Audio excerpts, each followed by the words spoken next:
Hello, everyone, and thank you for attending.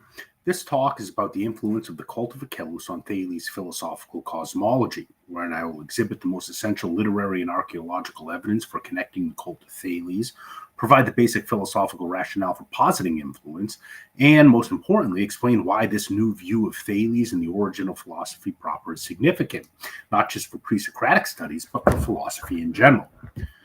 In the archaic and classical Greek world, Acheloios was much more than the Acarnanian river god some are vaguely familiar with. In the earliest versions of the Iliad, he was the source of all the waters of the world, including the sea, with one of his most important earthly manifestations being the Acheloos River of Mount Sipylos near Thales, Miletus. In the Derveni cosmogony, Acheloos was equated with water, and the rivers of the world were described as his sinews. And the completion of the Derveni hymn lines in the Oxyrhynchus papyrus tell us he was the source of the entire sea. Indeed, Servius claims that Orpheus was the very first to call all water Acheloos. In Euripides, Achaeus, Sophocles, Aristophanes, and even Virgil, Acheloos is likewise identified with water itself. In Pindar, Acheloos is the very strength of rivers, and Ephorus, while also equating the name with water, informs us that at Dodona virtually all patrons had to sacrifice to Acheloos. In Sophocles' Trachiniae, we find Acheloos operating as the key liminal agent in Heracles' apotheosis.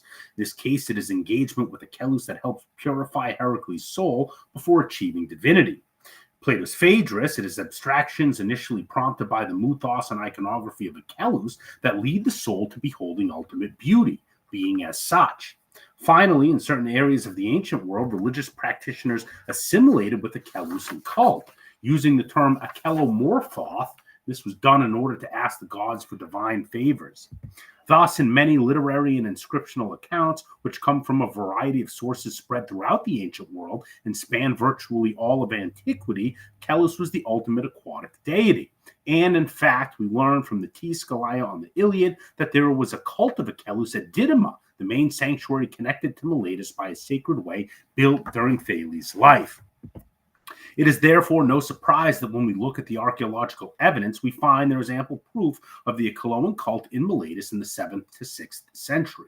For instance, there are several Samo-Malaysian arybaloi in the form of the head of Acheloos dating to the first half of the 6th century, right when Thales was active. These are found all throughout the Mediterranean, and imitations were already being made on the Italian peninsula as early as 590. Such artifacts demonstrate not only that the Malaysians had a robust cult, but also that they were one of the leading exponents in spreading it throughout the ancient world. Hence, at nearby Rhodes and now Crates, and possibly even Miletus, we find smaller arybaloi in the form of the head of Acheloos manufactured from 560 to 540.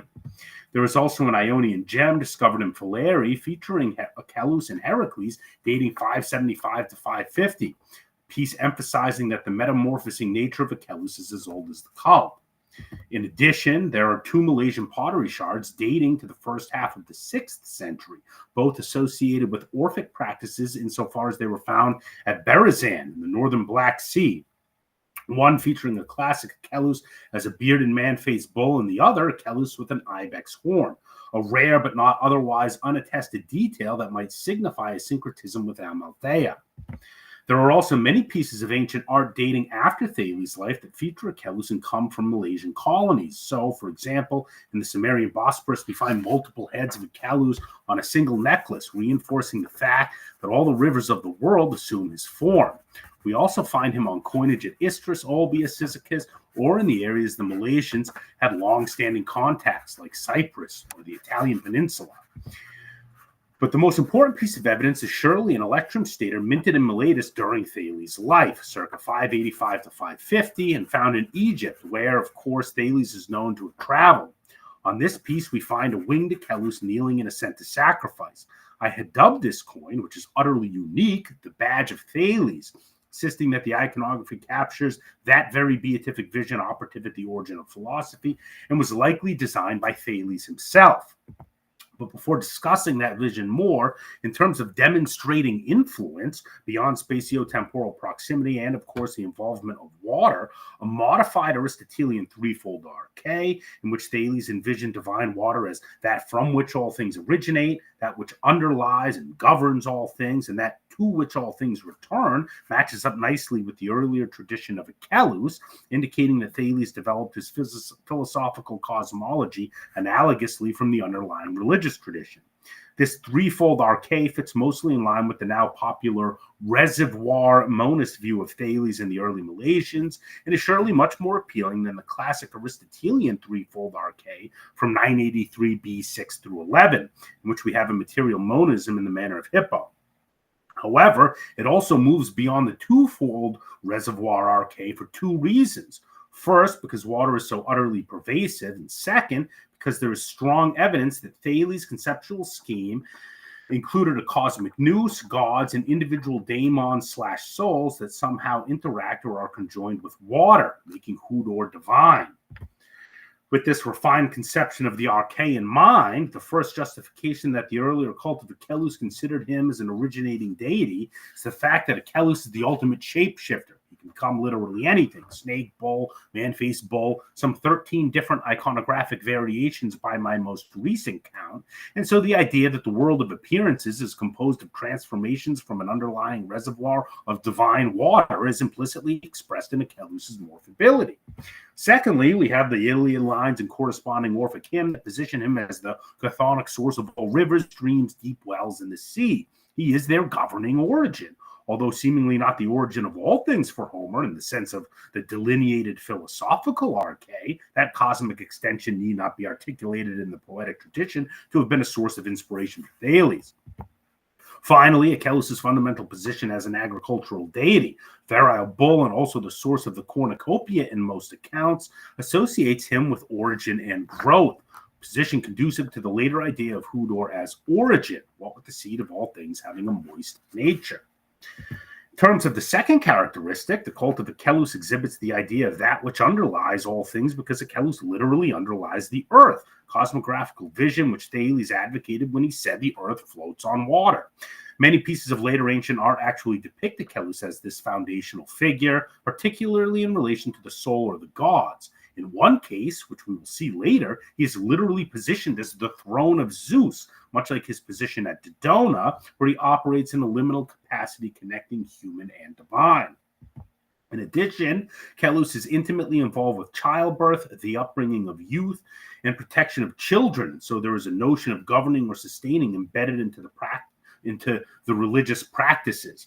For instance, we find him explicitly revered this way on the Xenocratea relief and an early 4th century Attic inscription, and there are dozens of artifacts that clearly situate Acheloios as an apotropaic deity.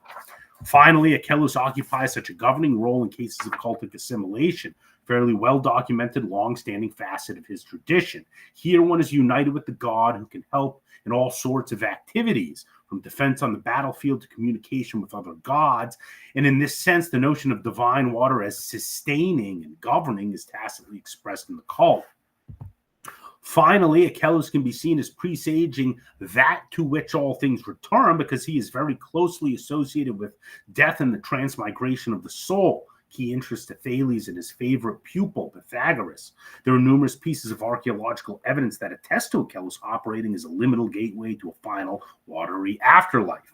For instance, he is very frequently seen adorning tombs all throughout the Italian peninsula and elsewhere. Strategically positioned as a psychopomp, this function is beautifully brought to life in the Trachiniae with Heracles as the paradigmatic example of the human experience. There are also various artifacts such as coins, gems, and sculptures that attest to his role in death ritual. Moreover, as a chthonic Uranic deity, Acheloios naturally occupies that very place to which all things return. It's evidenced in Orpheus, Homer, and especially the Etruscan artistic tradition. Thus, all three components of a qualified Aristotelian arche were tacitly expressed in this earlier cult that was operative in Miletus during Thales' life. Aside from this more delineated threefold arche, the early Milesians were surely positing ultimate principles to explain the manifold world of appearances, and here too Acheloios' mythos and cult stand out as the key source of inspiration for Thales. The literary evidence from the aforementioned Derveni and Oxyrhynchus papyri, which discuss an Orphic hymn of great antiquity to judge from the archaeological evidence, reveal that the rivers of the world were the sinews of Achelous, and we therefore have a pre-Thalaton one-many relationship between Achelous and his sinews, one that is conducive to the development of a more abstract one-many philosophical arche. Indeed, the Greek word for sinew, is, can also mean strength, and both words were paired with Achelous in antiquity, albeit in these cases post-dating Thales. For strength, we find it in Pindar, in which the strength of Achelous powers the rivers of Europe, nourishing the melodious reeds. For sinew, aside from the aforementioned Orphic excerpts, we find is paired with Achelous on various coins issued by several cities in the greater Campanian region, meaning that the cities were bound together like the sinews of Achelous. Thus, even the very terminology associated with Achelous and this notion of strength and sinews is an important predecessor to a more refined theory concerning the arche as one among the many. Indeed, Pausanias actually says Achelous is the archonta of all rivers. In a similar way, the iconography often reflects the same one-many strength-sinew dynamic. For instance, we find multiple heads of Achelous on a single necklace from the early 6th century, exhibiting this very notion of sinews insofar as all rivers assume his form. But the best examples are on coinage beginning in Miletus. In the archaic and classical Greek world, Achelous would never be revered in some abstract sense, since he is water and present in all the waters of the world, like Helios is the sun. Hence the reason his cult is so incredibly widespread, and there were in fact many Achelous rivers. Thus, we often find the sinews of Achelous, from which Achelous is inseparable, represented as man-faced bulls on coinage. Here, the employment of the form of Achelous is essential in depicting this cohabitation, since we know the Greeks had a very distinct way of depicting isolated local river gods. In fact, our best proof that such man-faced bulls are also Achelous comes from Socrates. Again, in the Phaedrus, a dialogue which takes place in a shrine to Achelous on a river of a different name. The shrine is identified as sacred to Achelous, quote, judging from the figurines and statues, end quote, inextricably linking the iconography of the man-faced bull with Achelous. The statue appears to still exist, as do others like it. Thus, in the iconography, too, there is a one-many dynamic operative in which we have the ultimate god of all water present in all rivers, who assume his form, and extrapolating from this dynamic is another good source of inspiration for Thales' demythologized first principle. Now, although many other deities have been associated with Thales, Apsu, Nun, Okeanos, and Adonai, none of these figures have as close of a parallel to both the Aristotelian arche or the idea of one among the many as we find with Achelous, who is the only one with a cult in archaic Miletus. This is not to say other religious traditions didn't influence Thales, who, of course, was known to travel, and the archaeological material from Miletus reveals they were a hub for international trade. In light of the historical context, I maintain that Thales, nearly universally recognized as one of the greatest intellectuals of antiquity, was probably well aware of many of these religious figures. Already many years ago, Popper suggested a clash of cultures gave rise to philosophy, but in his sense, it seems Thales seemingly disregarded the gods. Instead of this view of an atheistic Thales, which is not supported in the ancient testimonies, if we look at the notion of the sacrifice of Achelous, a core component of the Achelous tradition, we can see that Thales' application of the notion of sacrifice to Achelous himself, removing the name from the underlying worldview, arrives at divine water, Thales arche, but in such a way that the sanctity of the gods is preserved. For all of them are divine water, just given different names and narratives in different areas. Thales' new formulation, precipitated by the sacrifice of Achelous, ultimately reaffirmed the pre-existing religious beliefs of much of the Mediterranean and surrounding areas. Everything emerged from, was sustained or governed by, and would return to this divine water. All things are full of gods, is one way to put it. This notion of divine water seems to be further articulated in Thales' idea of a cosmic nous, as Cicero originally stated, and also individual daemons/souls, as we learn about from, for example, Pseudo-Plutarch. Indeed, the strength sinew juxtaposition of Acheloios and the world's rivers bears a similar dynamism to the cosmic nous individual daemon scheme, in the sense that Acheloios is like a cosmic nous to the individual river divinities. The essential question is whether or not Thales' cosmic nous could be considered as a distinct entity from Hodor in the sense of a demiurge for Lebedev, or if the two are are essentially one for Finkelberg. Thales was heavily influenced by the Orphic tradition, and the relevant hymn lines predate him. The former seems likely, what with their positioning of Zeus as the one who placed the sinews of Acheloios into the world. In fact, we might see a glimmer of this in the Timaeus, a dialogue connected to Thales recently by both Hahn and Finkelberg, in which our cosmos is a, quote, visible living God, end quote, full of souls, quote, bound in a mighty river and made in the image of the intelligible. However, what we know of the early Homeric tradition and Aristotle might suggest the latter, more akin to pantheism of some sort. While I am inclined toward the pantheist tradition, whichever the case may be, Thales may not have clarified, the evidence demonstrates that cosmic nous somehow conjoined or interacting with water, hence divine water is the ultimate cosmogonic principle of nature in Thales, and this is surely reflective of an influence from the Acheloian tradition one way or another. So we finally return to the very beatific vision that gave birth to philosophy, Acheloios kneeling in assent to sacrifice. It is a vision that ultimately reflects, just as in the water outside Plato's cave, something even greater, namely being as such, that illuminating source that enables the revelation of beings as beings, which is always missed in our framing of the shadows on the wall, so to speak. And Plato, who takes us from Acheloian morphe to transcendental eidos, Achelois' sacrifice was thus positioned, specifically in his relation to Thales, in my reading, as the very foundation for an understanding of being. The corresponding art from Megara even featured Achelois' head as the centerpiece at the table of the banquet of the gods. For the Acheloian sacrifice is not limited to bringing forth the familiar corporeal abundance in the regulation of rivers, one of Thales' areas of expertise, but as Plato demonstrates, it also brings forth abundance in the intellectual realm, for we move from the many mythopoeic articulations to the more abstract understanding through the sacrifice, yet without precluding the truth that is contained in the myths. Achelois' sacrificial deed, in other words, is reflective of the very truth of being, for just as being is necessarily sacrificed in any isolated science, which, as Heidegger so eloquently stated, quote, persists on the basis of a denial of the question worthiness of being, end quote, so Achelois, like a mirror image, is sacrificed for the mind to begin the ascent back to being. The meaning of being, the true arche, is therefore none other than self-sacrificial, generous love as reflected in the deed of Achelois. This insight is not merely a cheap platitude, for its truth also immediately sets down an ethical command.